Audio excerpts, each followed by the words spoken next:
Hello friends, I, Mahendra Subhash Khairanar, an assistant professor in law. Today we'll see the important part of jurisprudence, that is schools of jurisprudence. In these schools of jurisprudence, we are going to see philosophical school or natural law theory. As of now we know that jurisprudence is an investigation of law. It helps to find out principles, causes and idea of law. In jurisprudence, every jurist has a different perceptions towards law, and accordingly, in finding out certain questions, they have developed different schools. The term school denotes that the ideology or theory which is propounded and followed since ages. Here we are going to see the philosophical school or natural law school. Natural law theory has been developed since ages. The evolution and growth of natural law theory has been devised into four stages. That is ancient period of stage 1, medieval period of stage 2, Renaissance period of stage 3 and modern period of stage 4. So let's understand the history of the evolution and growth of natural law theory. First, we'll understand the evolution and growth of philosophical school or natural law school. Basically, the natural law school is related with the concept that the law is made by the God.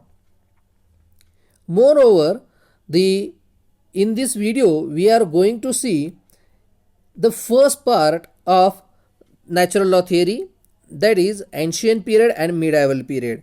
In our next video, we are going to deal with phase 3 and phase 4. So let's start and understand about the natural law theory and philosophical school.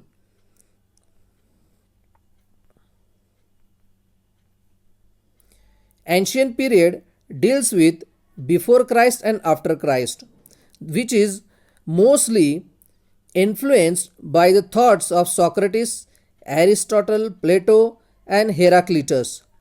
So, while beginning with the evolution and growth of natural law, the term natural law means a philosophy of law which focuses on the laws of nature. The believers of natural law says that natural law is nothing but the moral theory of jurisprudence. Therefore, according to them, natural law is nothing but the law made by the God, or the law which is based on the moral aspects or inner aspects of every individual being. The school of jurisprudence represents the belief that there are laws common to all societies. For example, certain universal principles like equality, fraternity, freedom, etc. These are certain features which are common to all legal systems irrespective of race, religion or the borders of nations. The content and purpose of natural law have been under constant variation from time to time, depending on its usage and functions. The functions and purpose of its usage, along with the needs of the time and circumstances, play a crucial role in shaping a theory, that is the natural law theory. It has been developed in various stages. Hence, we are going to start the phase 1, that is ancient period. These are the four stages in which the natural law theory has been developed: ancient period, medieval period, Renaissance period and modern period. Various jurists have contributed towards the development of natural law theory. While speaking on the development of natural law in ancient period, in this video we are going to deal with the legal systems which were developed by Greek, Roman and Indians while dealing with the legal aspects of the system. So let's start. First one, the natural law theory in Greek era which was influenced by Heraclitus, who was there before Christ 530 to 470. According to Heraclitus, the concept of natural law was developed by Greek philosophers around 4th century before Christ. Among them, Heraclitus was the first Greek philosopher who pointed at the three main characteristics of law.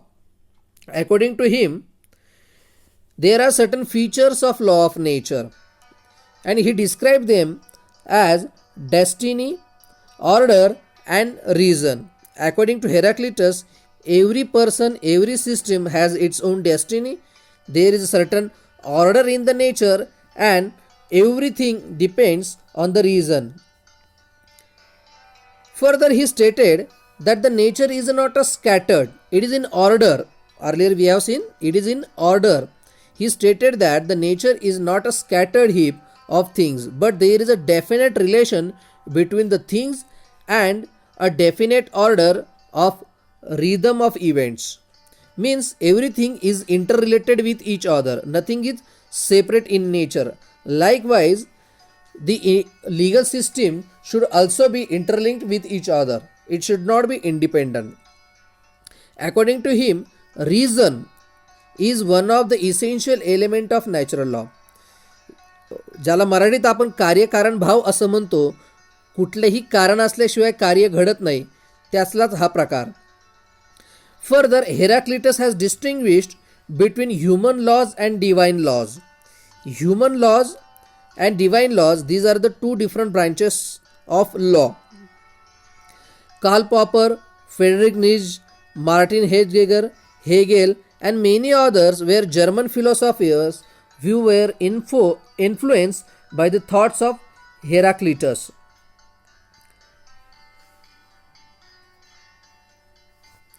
The next jurist is a Socrates.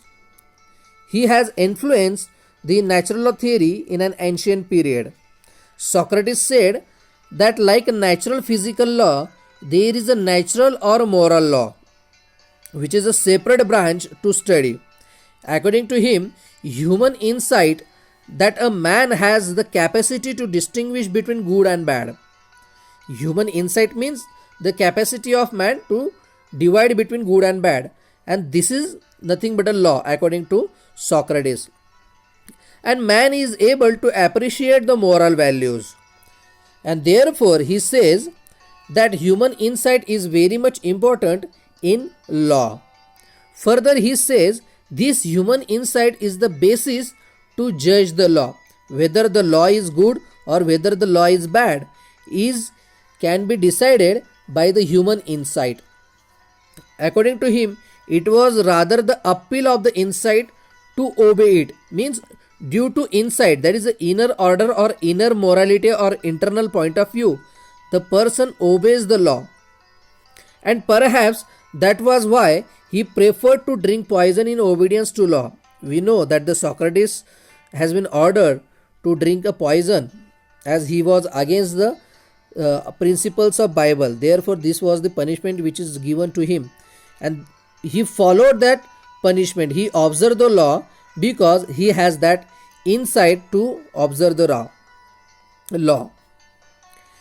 Next, Socrates did not deny the authority of positive law. He said positive law should be there, means man-made law should be there, but he pleaded the necessity of natural law for security and stability of the country. Why natural law is necessary? For the security and stability of the country, which was one of the principal need of the age. In that era, in the before Christ era, the country or the sovereign authority was necessary to protect the insiders from the external aggression, and therefore the security shall be provided and the stability for human life is necessary. His disciple Plato, the disciple of Socrates, that is a Plato, supported the same theory, but the Plato has certain diverse opinion. He said, we find a proper and logical elaboration of the theory.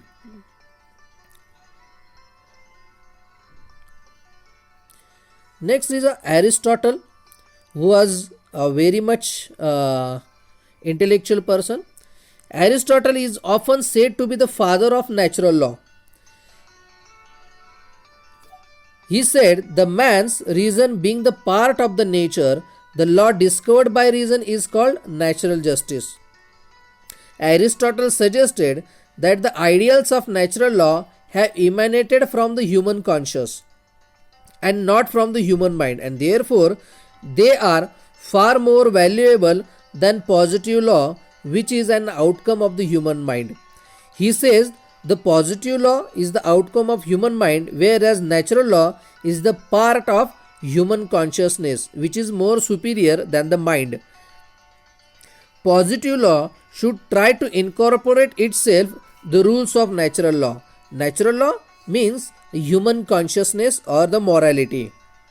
Therefore, he give preference to the natural law over the positive law. Moving further,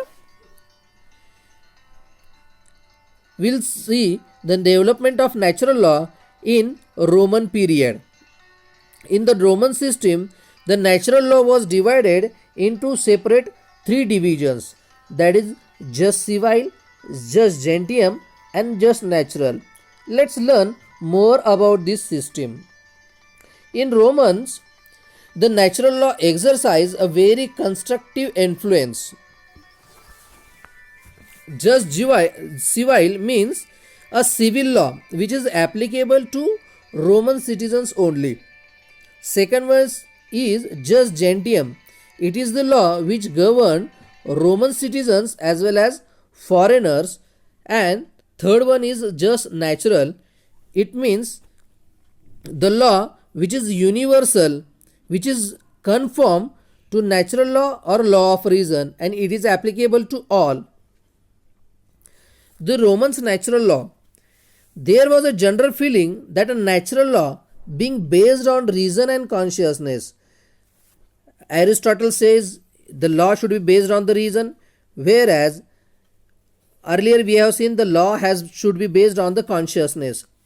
And here it was in Romans, they said that the natural law is superior to positive law, because in case of conflict, the natural law shall prevail, because natural law is the outcome of human consciousness, whereas reasons is the outcome of human mind.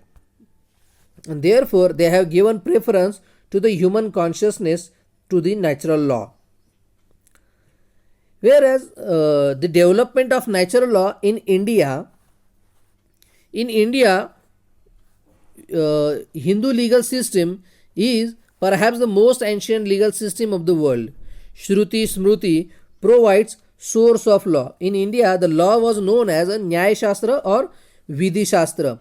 Many theories and principles of it have been eroded in due course of time due to the external aggressions by Mughals and others. The many scriptures of Hindu legal system have been burnt in Nalanda and other universities. However, still today, the law is given in Shruti and Smrutis. Even the kings were bound by these Shruti and Smrutis like Ramayana, Mahabharata, etc. Later on,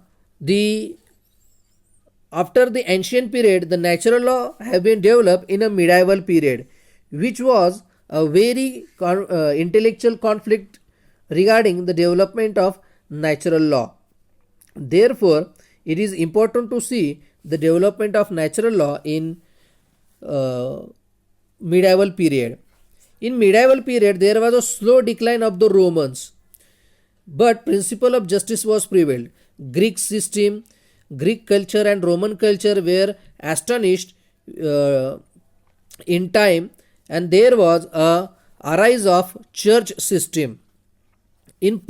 After Christ, churches were dominant in Europe, and therefore the natural law has been developed by the churches or by government.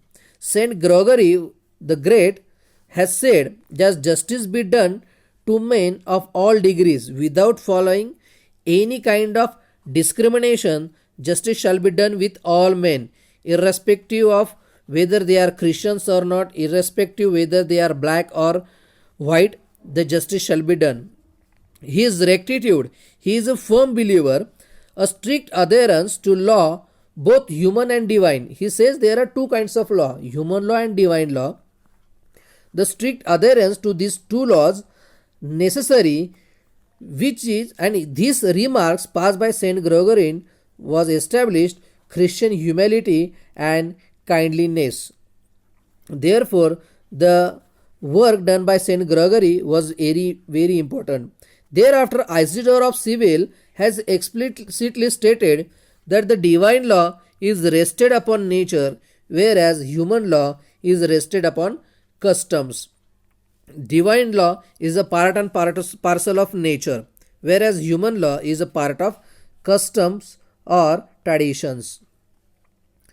In medieval period, churchmen and jurists were agreed upon the identification of the laws of nature with the help of God, which was to be the foundation for the theories, political and legalistic of the Middle Ages. In Middle Ages, many theories was based on these two concepts, natural law and God law or divine law.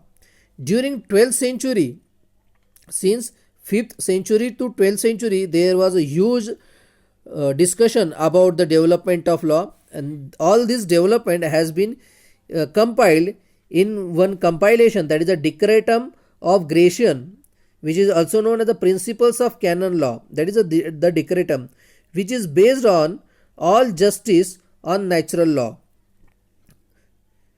According to this Decretum of Gratian, the law of nature goes back to the beginning of human creature.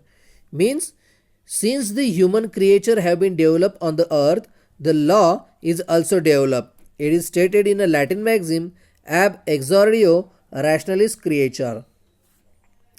Then the next jurist who has influenced the natural law theory was a Thomas Aquinas, that is a Saint Thomas Aquinas. He was a churchman and he developed the natural law theory.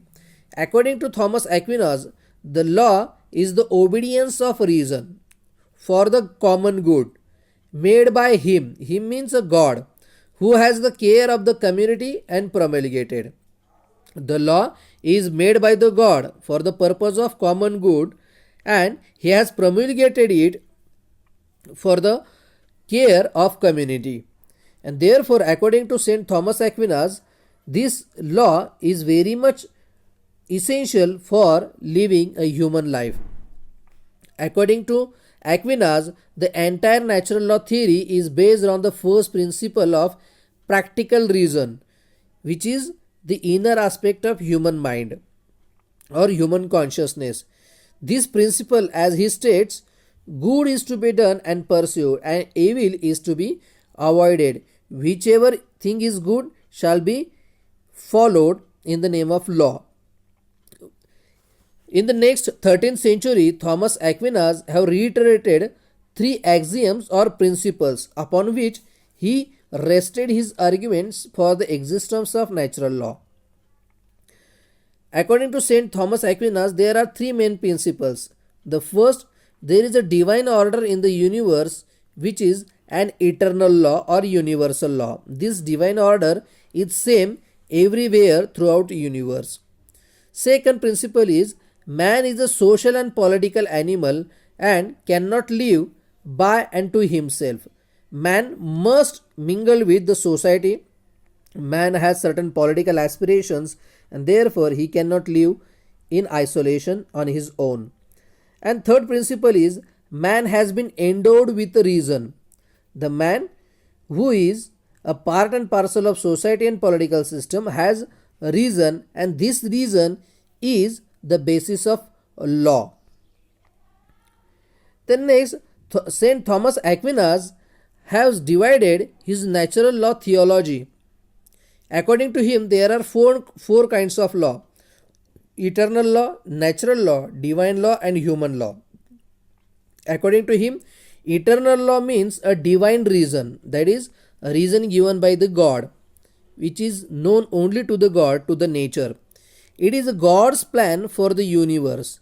Man needs this plan, for without it, he would totally lack direction. Without understanding the nature, without understanding the cycle of nature, man cannot pursue the eternal law or his life. Then next one is a natural law, which is the participation in the eternal law by rational human creatures and is discovered by reason. Natural law is a participation of man in eternal law system. That is a natural law. Third one is a divine law, which is revealed in the scriptures and is God's positive for mankind. Scriptures like Bible, Bhagavad Gita, Quran, these are the scriptures, these are the wills of God, and the human mankind or the mankind shall act according to these scriptures. And fourth law is human law, which is supported by reason and enacted for common good. Now here enacted means which is specifically made by a for man by another man, that is a man by a politically superior for the man who are politically inferior, but these laws shall be based on the reason, and all these four laws are in consonance with the eternal law or a natural law. I hope you have liked the video. Kindly subscribe and share the video. In next video we are going to see the next next two stages, that is the Renaissance period and modern period for the development of natural law theory. Thank you very much.